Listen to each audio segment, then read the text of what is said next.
What's up? I'm here with another offline reaction. I know I've been what you call it, like I haven't really been on the SCPs like that. But we back, bro. We back and we better. We're gonna get back on this SCP. You know how we do over here on the goods. You know what I'm saying? SCP every single day, bro. We're gonna get a new one. I'm gonna catch up. I'm gonna do the other Dr. Bob, the new Rubber. We're gonna get all of that. Don't even worry about it, bro. We still doing SCP. Some people came into Twitch and was like, "Cozy, bro, are you done doing SCPs?" Oh my god, like no, bro. We still doing SCPs. Yeah, that boy Top Bob got 420. I mean, let me find out. Let me find it on the buy-in. But nah, yeah, we back on the grind. We about to do Zombie Shapeshifter SCP-069 second chance, bro. So slap with a like, bro. Make sure you also like this video before we start. Like now, bro. Like, appreciate it. And then we're gonna get straight into it. Make sure you sub if you're not. And the Discord, follow all my social medias. And yeah, let's get started, bro. A firefighter is running through a burning apartment building. The air is thick with black smoke. Could y'all ever imagine being a firefighter, bro? I don't know, bro. Firefighters are tough. They're really tough, bro. It's tough. It's tough, bro. Shout out firefighters. They go dumb, but their jobs are. As burning debris crashes down around I'm gonna try not to pause too much. In the chaos, he's been split up from the rest of his crew. They've probably already exited the structure, and based on the conditions, he probably should too. But just as the firefighter turns to head back down the stairs, he hears something. There are cries coming from a room down the hall. The firefighter runs to the door. There's definitely someone inside. He can hear their voice as they cry for help. "I'm coming," the firefighter yells. But when he tries to open the door, it won't budge. He backs up and throws his body against it. Damn, again, you know what and I mean? again, Like, and again. in situations like finally, these, the door bursts open. A wave of heat and smoke hits the firefighter, but he can see who is crying for help. There, across the room, hiding halfway under the bed. Like little baby, like I know you're scared, but like she act like it's an existential crisis. Like, bro, it's just I know fire can burn you or whatever. But I mean, based off the animation, like it's probably, in real life, it'll probably be even more crazier. But why are you under the bed suffocating, you know what I'm saying, crying? I don't know how old she is, but common sense says, like, help! Like, I'm trying to get the fuck out, you know what I'm saying? Like, what are you just under the bed for? Is a young girl. She's clutching a stuffed rabbit and crying with fear. The firefighter takes a step towards her, but he can feel the floor start to give way and has to step back. It will never support his weight. He'll need the girl to crawl to him. It's her only chance. He beckons for the girl to come to him as more flaming debris rains down. The little girl starts to crawl towards him, slowly at first, but then faster. She's almost to him when there's a loud crack. The fireman can only watch as the floor collapses beneath the little girl, and she falls. Damn. But suddenly, she stops. The fireman can't believe it. Her shirt has caught on a damaged pipe, and she hangs in the air as her stuffed rabbit is swallowed up in the flames below. The fireman reaches out for the little girl as she extends her hand towards his. They both stretch as far as they can, just a little further. They're almost touching, almost there. Oh, yes, sir. Just as their fingertips touch, the rest of the floor gives way. Nah, you they bugging. both fall. Wow. Outside, multiple crews man hoses and fight against the blaze, trying to contain the fire, which is quickly getting out of control. There's a cry from one of the teams, and the men start running as a large portion of the building collapses. Was anyone still in there? Where's John? The fire chief asks anyone he can find, but no one has seen him. That's crazy. Just then, in the entrance of the building, a figure appears, silhouetted against the flames. Oh, damn. It's John. Okay. He steps out of the burning building. And his suit looks like it has been completely melted by the flames. Somehow, he's alive. But he's alone. As the other firefighters rush to help him, he looks like he is in a daze. They ask him what happened, if there's anyone else inside who might still be able to make it out. But he can only stare at them. A few weeks later, John is sitting in the firehouse. His fellow firefighters can still hardly believe that he made it out of that inferno unscathed. But while the fire miraculously didn't touch his body, it seems to have made an impression in other ways. He's once again at a table with numerous papers spread in front of him. Okay. One of the other firemen from his crew starts teasing him about working on one of his projects yet again. What is it this time? Is he doing his monthly budget again? Checking credit card statements for fraudulent charges? Hey. Shout out to him for being a responsible adult. Hey, don't forget, kids. Or, yeah, when you get older, bro, make sure you take care of your finances and all of that, bro. This is all important. Make sure you understand finance. Read finance books, bro. I got a bunch of, y'all probably can't see, but it's like I got some finance books over there. you know, some psychology books, bro. Make sure you, no matter if you're in school or out of school, bro, keep on learning, bro. Maybe you don't like the learning you're doing right now. Maybe you don't like learning about core subjects, but make sure you keep learning in general, bro. Learn about the world. Learn about things that you enjoy. Learn multiple languages, bro. Just go crazy, bro. You know what I'm saying? Don't stop learning. But side notes. John is working on his retirement plan, actually. That fire may have shown him that life can be cut quite short, but it also taught him that it's important to get your life in order so that the time you do spend on this earth is well spent. Yo, Bob, what you trying to say, The fireman bro? is laughing at John's newfound fiscal responsibility when the bell starts to chime. No more jokes. It's time to suit up and get out. The firefighters arrive at another large structure fire. A man rushing out of the building tells them between coughs that there's still people inside. The firemen don't hesitate and head into the building. Why John up front, though? They're not. They search the second floor, you know what I mean? And see a door with smoke billowing out from underneath it. John checks the door for heat and gives a thumbs up. They open the door and head inside. The smoke is so thick that neither of them can see much of anything.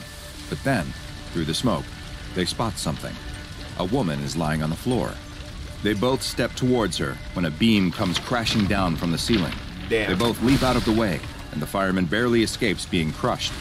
He stands up and asks if John is okay, but no response.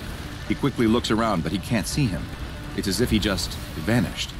But there's no time to figure out what happened.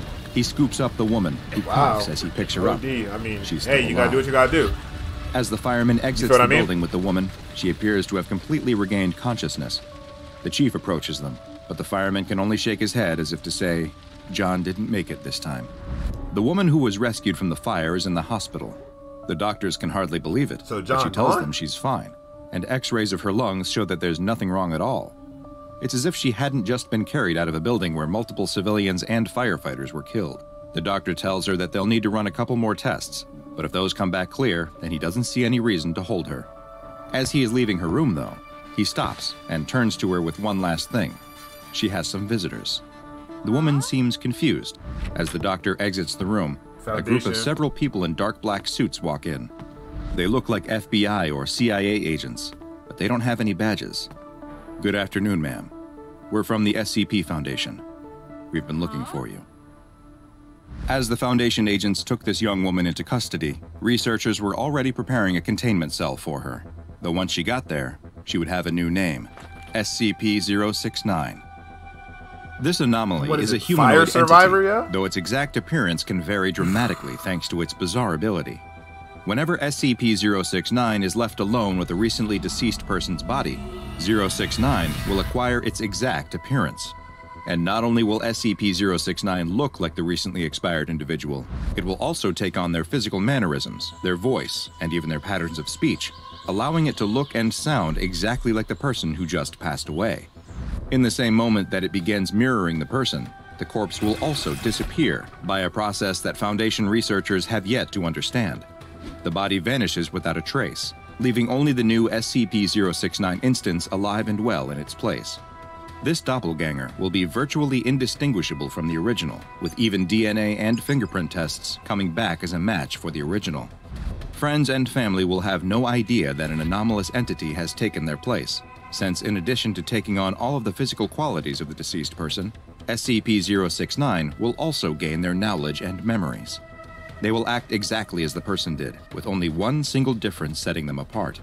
Those who are around SCP-069 in the days and weeks after its transformation will notice that the person will suddenly start expressing a strong desire to get their life in order, with that vague phrase relating to any number of potential tasks. These can include resolving outstanding obligations in their life, either personal like paying back an owed favor, or financial, such as resolving debts or making long-term life plans like opening retirement accounts and updating their last will and testament. They will also often make efforts to visit with extended or estranged family members, rekindle friendships that have been allowed to languish, or other acts of closure, the kind— I don't know what SCP this is, but this SCP is phenomenal, bro. And literally, like, it's so inspiring, like, in a way. Like, I don't even, like, this don't even, like, it feel like a sign. Like, you know what I mean? Like, it did feel like a sign, bro. Like, I could even get emotional over this, because this is fire. Like, no funny shit. Like, no trolling, no roasting. Like, this is really fire. Like, this is what you're supposed to do, bro. This is what you're supposed to do. And it making me feel like this is, like, you know, because recently in my life, you know, I've started to, you know, try to communicate and like estrange relationships and try to talk to more people and make more friends and just take care of everybody, you know what I mean? Because I'm in a different position in my life now. The older I get, I'm not that old, but the older I get, and it's just like, bro, like, I know a lot of y'all are younger, but yeah, don't take life for granted, bro. You know what I'm saying? Get those good grades, play that sport, talk to that girl, shoot your shot, do your thing, bro. Tomorrow never promised. And I know that's sad, and people are like, oh, well, you know, nigga, I'm waking up tomorrow. You never know, bro. Just live life the way you imagine yourself. You know what I mean? Live life the way you wish you could live your life. Like, what does that even mean? I wish. Like, what you mean you wish? Go out there and do it, bro. If you niggas be like, you know, oh, but Cozy, I want to fly. Try, nigga, then go fly a plane. You know, go skydive. You know, bro, anything possible, bro. Just go out there and do it. No cap, bro. That can build up over a lifetime and are often put off until it is too late. SCP-069 seems to retain no knowledge of its previous impersonations, and it will not carry any memories or abilities from one instance to another, outside of the one recurring desire to make things right in its new form's life. When an identified SCP-069 entity has been asked why it is engaging in this new behavior, it claims to have no ulterior motives besides an overwhelming desire to get their life straightened out since, after all, you never know when an unforeseen injury or death might occur. 069 itself experiences pain, injuries, and death just as a normal human does, but those similarities end at the exact moment they expire. When SCP-069 dies, its body will rapidly decay, turning to dust almost instantly. The Foundation has tried to preserve its body or at least stave off the rapid decomposition, but so far, all attempts have failed. After it has died, SCP-069 will then remanifest at the site of the most recent human death, regardless of its proximity to where 069 died. There does not appear to be any distance limitation to this ability, and the largest such jump the Foundation has recorded is to a death that was 675 kilometers away from where its previous form died. That's probably like a couple This miles. anomaly first came into the SCP Foundation's radar after field agents learned of a firefighter who appeared to miraculously survive an extremely deadly building fire, which claimed the lives of 2 other firefighters and 11 civilians. The firefighter had walked out of the building unscathed, despite his suit and equipment suffering an amount of damage that their wearer should not have been able to survive. Roughly 3 weeks later, the same firefighter responded to another large building fire. He was lost inside a smoky room. So do you die and was presumed faster? to have died, despite his body never being recovered. A single civilian was rescued, and much like the firefighter, appeared unharmed, a virtual impossibility given the extremely smoky conditions from which she was saved. An SCP containment team, Mobile Task Force She-3, also known as the Body Snatchers, were sent to the hospital where she was recovering the next day, and SCP-069 was identified and taken into Foundation custody for the first time. Containment of this particular anomaly would prove to be quite tricky, though, especially when its abilities were not fully understood. Several years after its initial capture, a guard assigned to SCP-069's cell was killed during a containment breach by another SCP, and the proximity of the guard's corpse to SCP-069 allowed them to take on their form. Though it was quickly discovered that the jump had taken place, and SCP-069 was returned to containment, they remained insistent that the Foundation was making a mistake and imprisoning one of their own. Over time, though, their protestations waned, and eventually, SCP-069 became relatively compliant and cooperative with staff. That is, until a huge mistake was made that would necessitate a drastic change to its containment procedures. A junior researcher who was assigned to 069 accidentally let slip that the agent's family had been informed of their untimely death. This seemed to greatly distress 069, and they reacted to the news by attempting to commit suicide. Wow. It's unknown what exactly triggered this response, since just being told that they bro, were an it's imposter obvious. did not appear to have this effect in the past. He just want to make things good, and y'all not Something letting him about do the it. family learning of the original person's death seems to have a profound impact on SCP-069. Following this event, SCP-069 has been placed on suicide watch, and plans to use other recently deceased SCP Foundation employees as possible targets for its ability have been suspended. SCP-069 continues to live in the form of its former guard, and is housed at Humanoid Containment Site 06-3. It continues to insist that it actually is the deceased agent, and still expresses a desire to get its life in order. Despite looking, sounding, and acting exactly as the former Foundation agent, it is not to be treated as if it is that person, no matter how tempting it may be for former friends and co-workers of the departed to have one last visit. If SCP-069 ever attempts to or is successful in breaching containment, it is to be subdued using non-lethal methods. Should SCP-069 die while in containment, Foundation agents are to closely monitor any reports of incidents where it appears that someone has somehow escaped certain death, a telltale sign that the person is now actually SCP-069. In the meantime, the Foundation will continue to study this strange anomaly, which has been classified as safe, and though we may never fully understand its abilities, perhaps there's something we can learn from it when it comes to second chances. Now go and watch another entry from the files of Dr. Bob, like SCP-3998, the Wicker... That's crazy. That don't even... I mean, it's not a bad SCP. It's actually a really good SCP. Like, he's doing good in the world.